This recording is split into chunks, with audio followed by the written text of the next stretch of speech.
Hi guys, this is BlueMoonRisingTV. We're in sunny Manchester. Well, it's sunny now. It's been raining. It's been snowing even, but right now it's sunny. And I'm here with Vitaly from Real Galacticos. They do all kinds of fantastic content. Go and check them out. Where should they go to come and see your stuff? Well, they could go pretty much everywhere. Looking for Real Galacticos on Facebook, on YouTube, Instagram, Snapchat.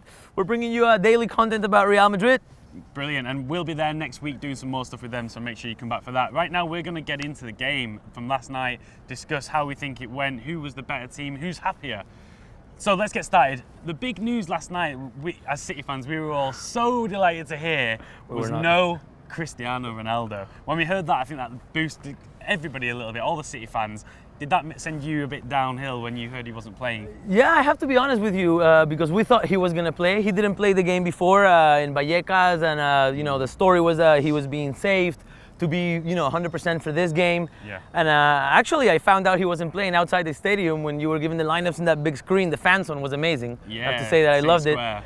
it. And we were not expecting that, to be honest.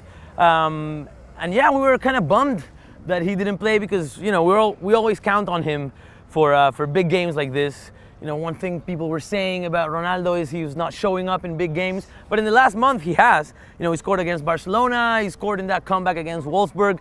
So yeah, I was really bummed to see that he was not going to play. I mean, he is a big game player, isn't he? He's not one of these players who goes missing when it's for the big games. I think, yeah, we definitely thought there were mind games going on because we thought he was just being rested, like you said, and I was certain that he was going to be on that team sheet. I thought Benzema was going to be at full fitness as well, and you were just playing games with us. They're getting the new boys playing. You've won it 10 times. Let's get these new boys riled up. But then he wasn't there, and yeah, it gave us a lift. But in the end.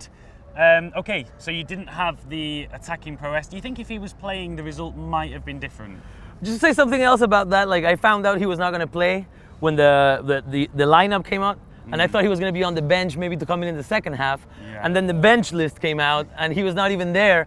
So I was like, oh, this is serious. Yeah. But to be honest with you, I don't, he might have been able to put, some of the chances we had in, because we kind of relied on Pepe putting in that chance that he had and he didn't. Striker. So maybe Ronaldo, but I don't really think it changed the outcome of the game. No. No. I think I was saying off camera, saying that I think both teams were set up to not concede. So I think the attacking players just didn't have that much of an opportunity.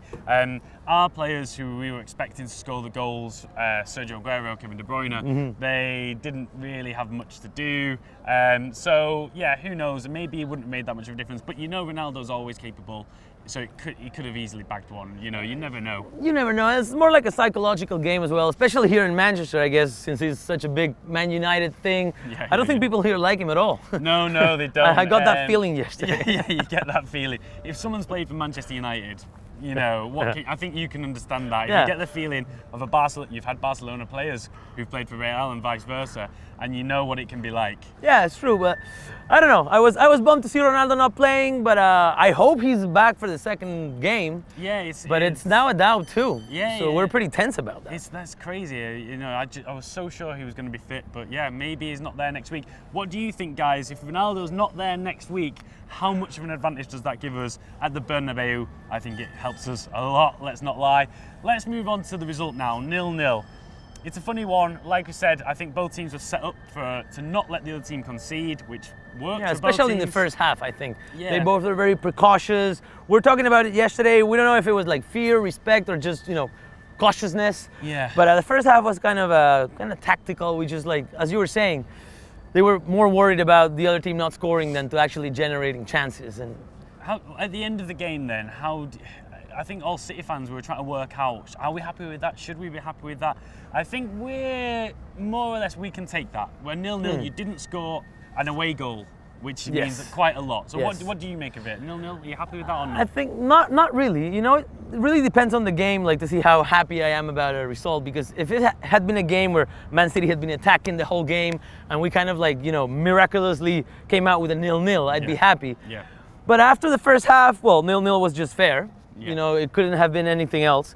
But after, seeing the last 20 minutes of the game, especially when the game broke a little and we had some clear chances, I have this feeling that we kind of led you out alive. Oh, really? We just that's the scraped feeling. a 0-0 with you. Yeah, I think in the first half we could have got we didn't create many chances, but I think we were probably on top out of the two teams. Yeah. So I'm annoyed that we didn't somehow sneak a goal, but at the same time, yeah, I think a 0-0 for us. I'm going to take that and hope we can do the impossible and score at the Bernabeu, because nobody has done it in the Champions League yet. That is true, and yeah, I think now like going to that second game, like whatever you do, we have to do it twice, or 2 times, because if you score now we have to score 2 goals for every goal you score, which is, it doesn't leave us in a really good position. Yeah, I think a lot of people were describing that game last night as like a game of chess. It just felt like everyone was being so cautious. It was counteracting moves rather than trying to go for attacks. But yeah, in the last 20 minutes or so, like you said, you were on top, and we were lucky that you didn't concede because Joe Hart had such an ace game. The last point I want to talk to you about from this video for our channel is how much does experience count for in this? City, let's face it, are the new kids on the block. Yeah, you've won it 10 times now, as you never tire of letting us all know. We've obviously, this is the first we've ever been. How much do you think that experience counts for now in this next leg? I don't know. I think more than the experience of the team, because we've won it 10 times, but very few of these players have been in those titles. Yeah. I think more than the experience, it will be the pressure of the Bernabeu, and maybe for you guys, like feeling that, because the Bernabeu is like 80,000 people, and they're very close, and you can feel that pressure. Maybe the experience, I don't know. I don't really know how it will affect you or us. And maybe, because we have won it 10 times, that'll make it more pressure on us than on you. Because, from the historical point of view, it would be kind of fair to say that you have less to lose than us. Yeah. So, if, let's say, like, if, in the 20th minute of the first half, you score a goal, then now we'll be suffering. Yeah. And all that pressure will be on us and not on you. And there is an immense amount of pressure for Real Madrid to succeed, right? Yeah. City aren't really expected to go through. You are expected to go through because you're the mighty Real Madrid, all that history.